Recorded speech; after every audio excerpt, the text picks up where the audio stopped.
आजची संध्याकाळ या सुंदर अशा ग्राउंडमध्ये जिथे होणार होता बक्षीस वितरणाचा कार्यक्रम। हाय एव्हरीवन, आज मी तुमच्यासोबत छान अशी संध्याकाळ शेअर करणार आहे। इथे पहा मान्यवरांचं स्वागत झालेलं आहे आणि इथे परेड सुद्धा सुरू झालेली आहे। परेड करताना सगळ्यांना पाहून बर्फी अगस्त्यला खूप छान वाटलं। स्पेशली त्यांचे पप्पा सुद्धा त्या परेडमध्ये होते, सो त्यामुळे। आणि इथे पहा स्टँडिंग परेड झाली, त्यानंतर बक्षीस वितरणाचा कार्यक्रम सुरू झाला। छान असे सगळ्यांना बक्षिसं मिळाली, मेडल्स मिळाले। संध्याकाळ झाली आणि हा कार्यक्रम इथेच एंड झाला।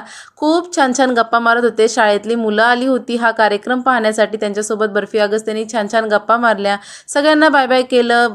इथेच कार्यक्रम एंड झाला आणि इथे पहा बर्फी अगस्त्यनी पहा किती सारे चॉकलेट्स आणलेत, म्हणजे त्यांच्याकडून या कॅन्डीज आणल्यात आणि खूप छान छान गप्पा मारल्या। अगस्त्यने खूप मस्ती केली। त्यानंतर फोटो सेशन सुरू झालं। अगस्त्य बर्फीनीही त्यांच्या पप्पाचे मेडल घालून छान छान फोटोज काढले। होता पार्ट 1। पार्ट 2 साठी खाली दिलेल्या ट्रायंगलवरती क्लिक करा, तिथे लिंक दिलेली आहे।